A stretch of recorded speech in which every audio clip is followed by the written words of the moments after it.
because I'm going to start off with two conditions that you may or may not have taken care of, but there's a common theme here that I'm going to try to develop. But before I get any further, there's two things that I think are behind trying to coach you guys up about certain things.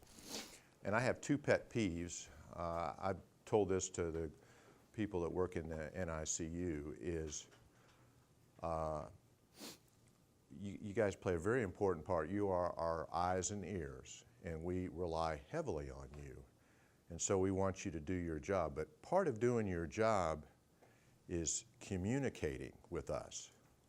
And there's two things that I would encourage you to do. One is when you call us, I don't care what time it is, don't ever apologize. Don't say, I'm sorry, I'm calling you at 2 o'clock in the morning. You don't hear me calling Aunt Margaret in the middle of the night saying, I'm sorry to wake you up, but your daughter's dying and I got to do brain surgery. So to me, it reflects that you are doing your job and it's an important job. So, and if a doctor snaps at you, it's their fault and you ought to report them. But so don't ever apologize for calling because you're doing your job. That's number one. Number two is when you call a doctor, for example, if you call me, and it may be a little bit more appropriate for me rather than one of my younger partners, Dr. Peter Bohm or Dr. Keeter, because as you get older, you tend to forget some things. And so if you call about a patient, it's always helpful to say, Dr. Strait, I'm calling you about Mr. Smith. But before you go any further, help me out and say, put him in a category. Say he is a post-op craniotomy for a brain tumor. Mr. Smith, he is in here for a spinal cord injury. He is so he's a traumatic brain injury, he's a subarachnoid hemorrhage, he's a stroke, he's an intracerebral hemorrhage. It always just kind of puts my mind in a certain, so I can respond, because sometimes, most of the time it won't be my patient. I'm on call. So try to get yourself in the habit of doing that. So what the purposes behind these talks are so that when you're taking care of these neurosurgery patients, you know a little bit about what we're doing. There's nothing worse than calling somebody and they said, well, he's had a couple burr holes on one side and he's doing this. And I said, well, what side? Well, let me go look and see where the incision is, and stuff like that. You got an important job, but you got to know how to not only do it, but do it in a way that's very professional. So we're going to start off with a couple, two patients that are going to lead into the thing I'm going to try to talk about most today is continuous lumbar drainage. There's a lot of questions. Have you all had patients that have had lumbar drains? Anybody? Yeah, and so they can, I think that we used to put these patients out on the floor, but there's been a few complications, so now they have to be in the intensive care unit. But so there's two patients that occasionally you'll see, most of the time they go to the neuro ICU, but if there's an overflow, anybody taking care of a patient with trigeminal neuralgia? No? Anybody know what trigeminal neuralgia is? Okay, so we're going to talk about briefly trigeminal neuralgia, and anybody take care of a patient that's had a hindbrain decompression for Chiari? You ever heard of a Chiari malformation? Anybody know how to spell it? C-H-I-A-R-I. It's a French neurologist who described the condition back in 17-something. Both these conditions require posterior fossa surgery where you open up the dura. And usually after this kind of surgery, you lose a lot of spinal fluid. So they come back to the ICU and we're going to have to keep them at bed rest for at least 24 hours. If they try to get up, guess what's going to happen? Anybody have an idea? If they try to sit up, they're going to get a headache. It's like having a lumbar puncture stick a needle in there to get fluid, and when you pull it out, you leave a hole there. So if they get up immediately and stand up, the pressure goes up and it's going to force fluid through that little hole, and as the fluid forces out, the brain's kind of being supported by fluid, and then the brain tends to sink, and you get a bad headache in the back of your head, and it goes to the top. So that's what we call a post-lumbar puncture headache. So anytime we do posterior fossa surgery, they're going to have potentially a big-time post-lumbar puncture type headache. So let's just talk about trigeminal neuralgia is probably a little bit more common than Chiari. Trigeminal neuralgia is a problem related to the trigeminal nerve. Which cranial nerve is that? 5, okay. The reason it's called trigeminal is because it has 3 branches. And the nerve supplies primarily sensation to the face. And if you think about it, the face, if you divide it up into 3 parts, forehead, cheek, and jaw. So the 3 divisions is, and we say V or fifth, V1, V2, and V3. Those are the 3 distributions of sensation in the face. So it's a condition that generally afflicts older patients. And what happens is the majority of patients that have trigeminal neuralgia, it is as we get older, our blood vessels become atherosclerotic. They tend to develop elongation, and there's a loop of an artery that nestles right underneath the nerve, and with each heartbeat, the pulsation of it pounds against the nerve. And the nerve is surrounded by insulation. So over a period of time, it erodes that insulation.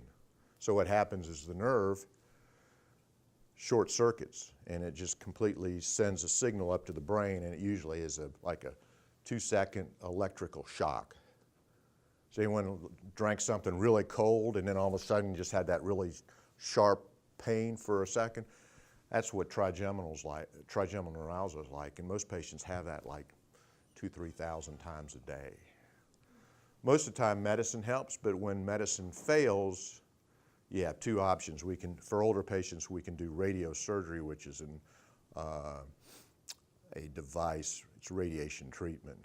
And the other is surgery, where we make a circular craniotomy in the back here behind the ear, go inside, and we dissect the artery away from the nerve and then put a little sponge in there. So with each heartbeat, the sponge absorbs the pulsation.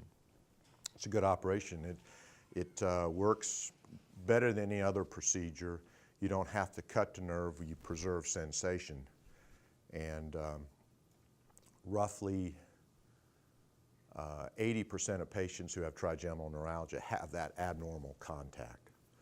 So the surgery, they'll come back post-op, and we hope that they don't have any more of that pain. There's another name for trigeminal neuralgia. Anybody know what that is? Tic Delarue, good. So I usually, and the last thing right after surgery, you don't want them to have any more what I call tick pain. So the biggest thing is you still have that tick pain, and they're going to have a lot of pain from the surgery, and they're going to have a real bad headache, because in order to get into the operative field and get the cerebellum to fall away so we can get to the 5th nerve, we've got to drain off a lot of spinal fluid. We pretty much let most of the spinal fluid drain off. So when they come back post-op, plus they probably had some mannitol, they're gonna have a bad headache, and they're gonna be sick to their stomach. So that's why we keep them flat. So, in most surgeries in the posterior fossa, do y'all know what the posterior fossa is, as opposed to, let's just say when we do surgery on the head, there's what we call anything above the tentorium, supratentorial. Does that sound where the hemispheres are? There's a lot of space up there. When we do surgery up there, we may or may not lose a lot of spinal fluid. But when we get below the tentorium, which is the posterior fossa, which is where the cerebellum and the brainstem is located, we lose a lot of spinal fluid. And typically, anybody that's had some type of posterior fossa surgery is going to have a pretty bad headache just from loss of spinal CSF.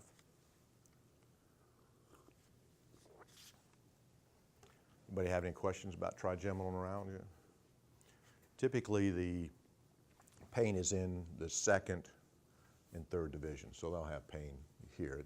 Fortunately, it's not very common going up to the forehead.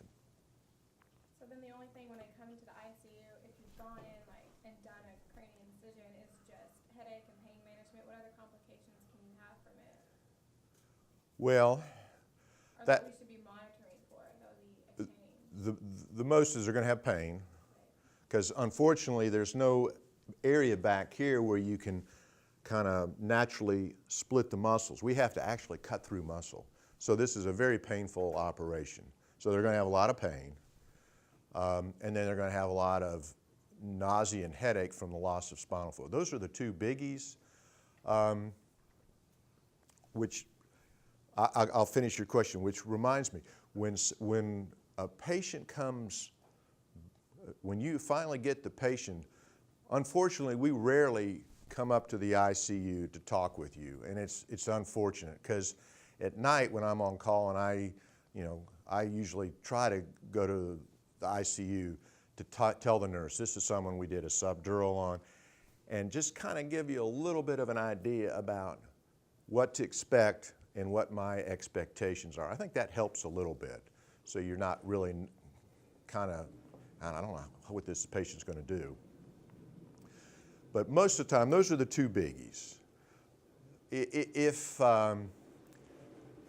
And again, the most dreaded complication from a craniotomy or a craniectomy is a postoperative hemorrhage. So they're going to have increasing headache, and then they may get drowsy and stuff like that. But that doesn't happen very often.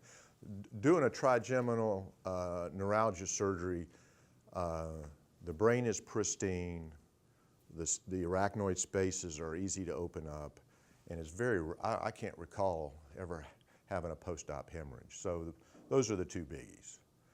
And I operated on someone last week, and in the neuro, I don't know if anybody, she had a kind of an unusual complication. It doesn't happen very often. She had really bad nausea the first day, and we thought that was typically from a posterior fossa surgery.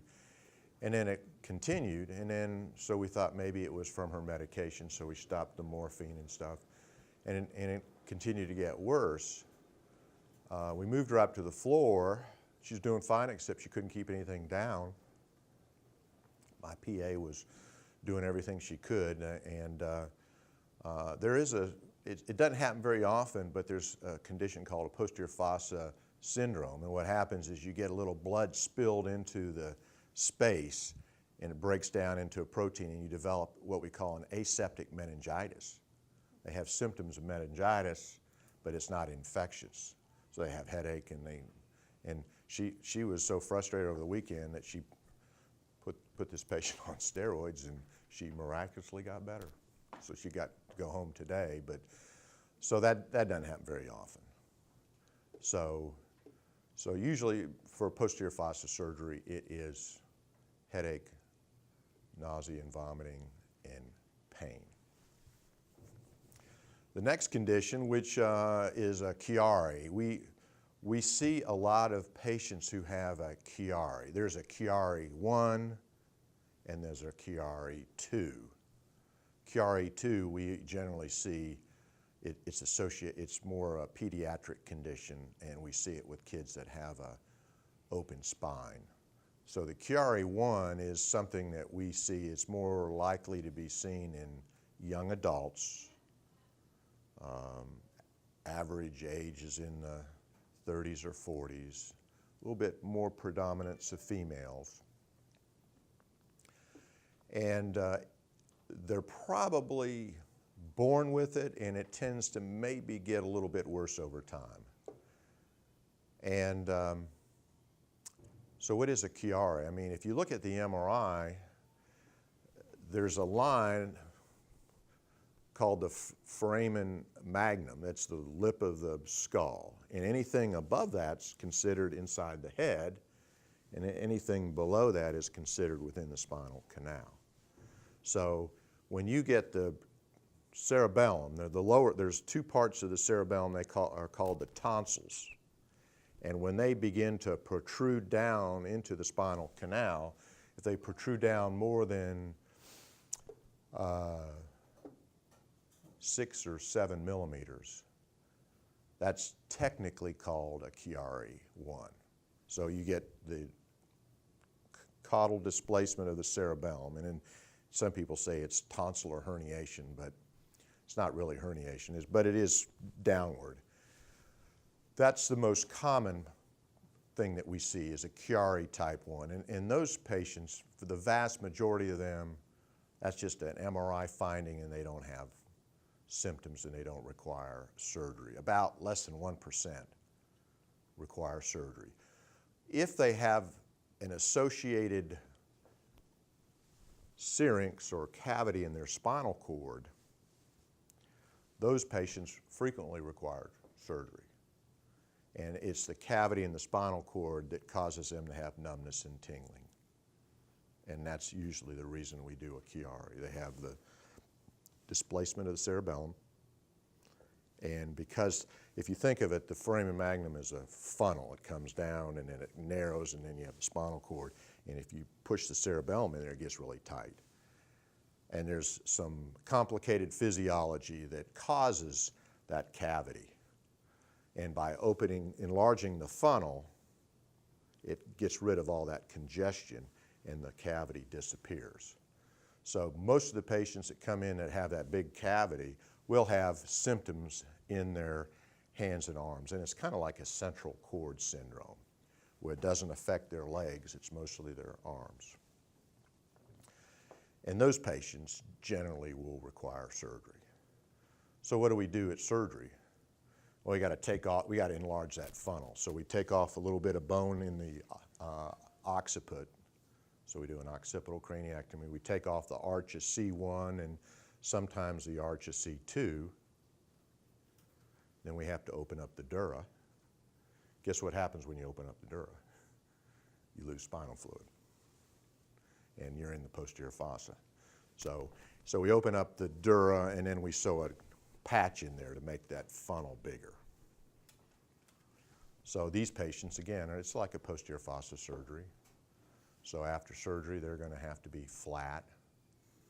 Well, not perfectly flat, like 10 degrees up.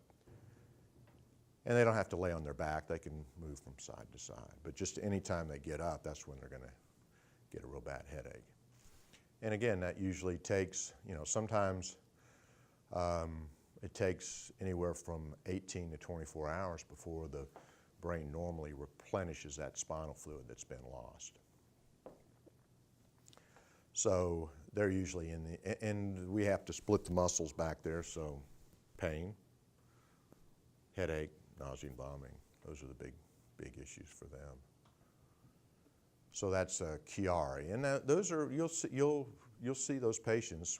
I probably do maybe 6 or 7 a year. So in my group, I see on the schedule. So it's not rare, and it's not common. It's somewhere in between, but it's enough where we see enough of these patients that that you'll find them coming in, and it's usually works when you do the hindbrain decompression. If they have a syrinx and you open the space up, the syrinx will disappear and their symptoms will get better. Any questions about a Chiari? Okay. So you're putting lumbar drains into those patients, right? Spinal drains? Or No, we're not doing that, but the incidence of a post-op CSF leak in a Chiari is about 5%, and the post-op CSF leak in a trigeminal neuralgia is about 5%. So when they come back or if they have a CSF leak through where we tried to close the dura and get a watertight, a lot of times we'll have to put a drain in them.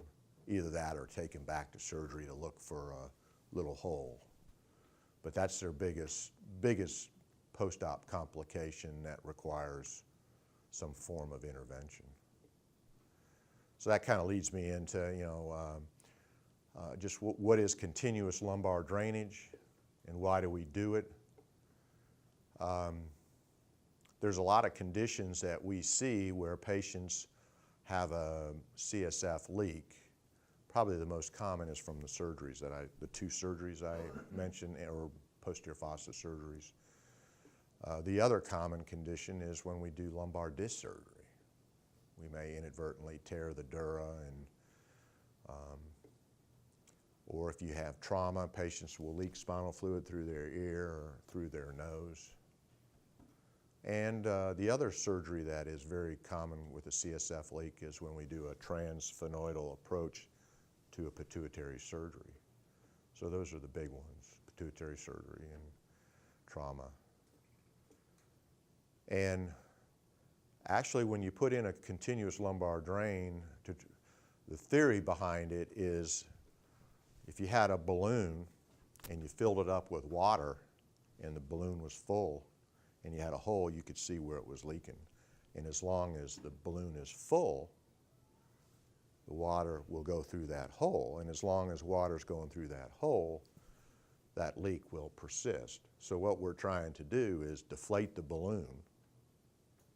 And once that balloon is deflated, and there's no fluid going through the hole, it has a chance to seal over. So by putting a drain in, what we're trying to do is we're intentionally draining off fluid, lowering the pressure, so the pressure gradient from inside the head to out is lower. And we all know water doesn't go uphill. So by preventing fluid from going through that hole for 4 or 5 or 6 days, hopefully you'll get some kind of natural seal. So that's the theory behind it. It's a pretty primitive procedure, and if anyone taking care of someone with a lumbar drain, they're not happy, are they? They're like miserable. They have a lot of headache. And usually it's during the first 36 hours when you drain off, like that first 24 hours you drain off, like you'll have like 350 cc's in the bag. Once you drain that fluid off, that's where and then once you can get them through that, it's bad, but it's not nearly as bad as the first 24 hours. Now, there is some variation between how to manage it. Some people are in so much pain that we'll have a couple of strategies. We'll either, some of my partners will turn it off for 2 hours, turn it on for an hour, or something magical, I don't know. Turn it off for 4 hours and leave it on for 2. I don't like to do that because if you turn it off, you've increased the likelihood that that drain may become obstructed. So what I try to do, and the other thing about the drain is these drains they're not like an EVD, which we'll talk about later, not today.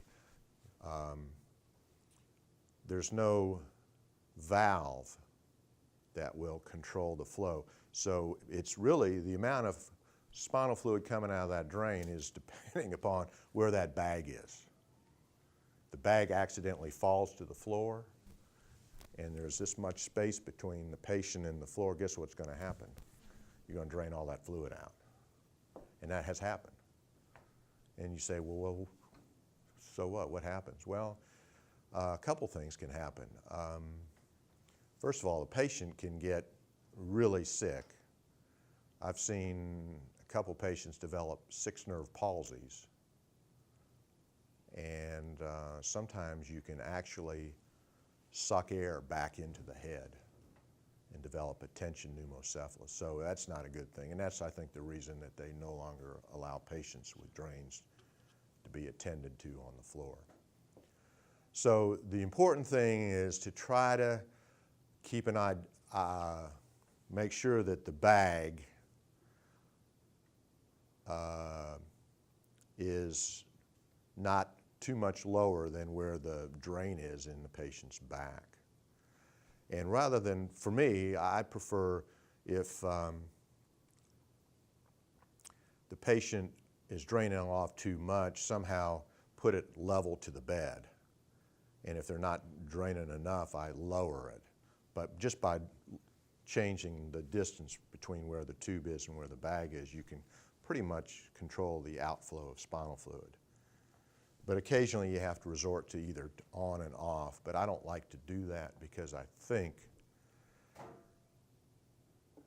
that when it's off, you may still get some fluid going through that opening.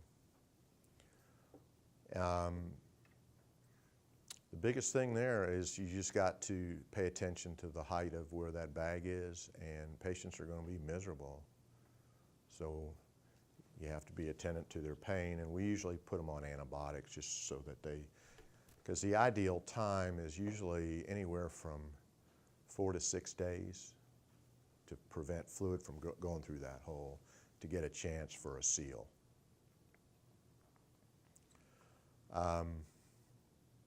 And then when you pull the tube out, guess what? You leave a little hole there. So you got to leave them down for another day. Otherwise, you pull the tube out and they're leaking. They can have what we call as if someone had a spinal tap, because that's basically what they've had to put the tube in.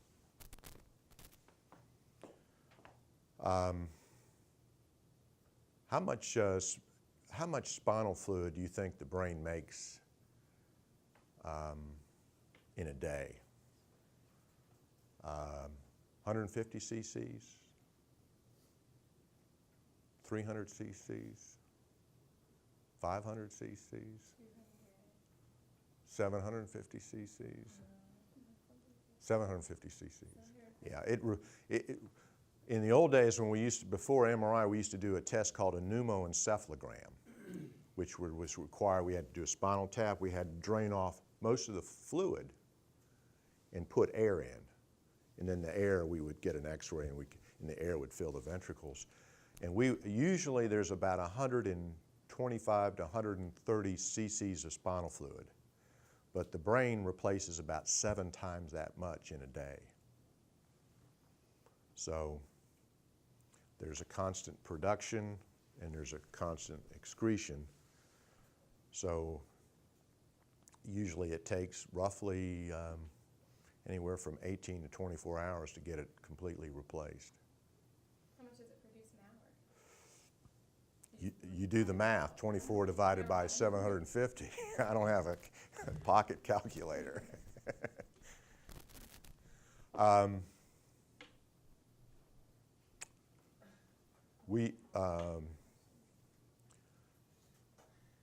I think anesthesia generally puts the lumbar drains in.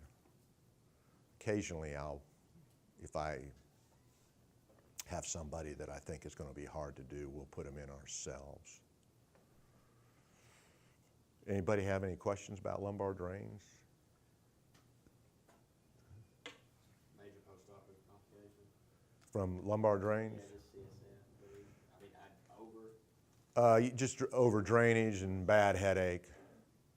But to me, you got to, if I don't get over 350 cc's in that bag the first day, I'm not happy. Yeah, so how much were they're supposed to put out 350 a day? Yeah, Every day for the 4 to 6 days? yeah. And that's the only way for it to work, because you got to drain that much fluid off to get that pressure down, so no fluid is going through that, wherever that hole is. Like if the bag drops or something, how do we know that the tension pneumo encephalograph or whatever you said? Well, they'll just, Very rare? it is rare. Tension pneumoencephal is very rare. But you just have to, most of the time, they'll just be miserable and just complain of a continuous headache. But the main thing is just always be cognizant of where that bag is. And it shouldn't be much, you know, it should be at the level of the bed or maybe pinned and it's hanging, but you don't want them too much lower. Occasionally if I'm not getting as much as I think I should, I might lower it temporarily to see if I can get it working. I've been called in units before because the patient was actually eating and the nurses didn't know what to do about the drain. So you put them into the kneeling first, but you can turn them off as long enough for the patient to Yeah, listen. I should have mentioned that. And you also, to go to MRI or a CT scan. Turn it off. Okay, turn off just for that time and make sure you turn Yeah, it back on. yeah. Yeah, if they go to a CT scan or whatever, you can turn it off. And sometimes, a lot of times they'll say you can turn it off and let them sit up to eat, but a lot of times they won't be able to sit up very long. Within about 10 minutes, their head's killing them. And most of the time they're nauseated, so they don't have much of a headache, appetite. What is something that you'd want us to call you about over the drain? Just if it fell, what would be something that you can think of that would precipitate us needing to call you over a drain?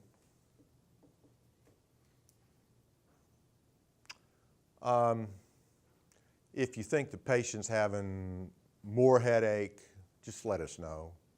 Maybe, you know, we might want to, you know, after the first 24 hours, maybe put it on for an hour, off for an hour, something like that, to give them a little bit of a break. But that's the biggest thing. Sometimes the fluid, you know, turns red, and that's not a big deal. I mean, a lot of times you'll see as it 2 or 3 days, the CSF gets kind of red tinged, but that doesn't necessarily mean anything.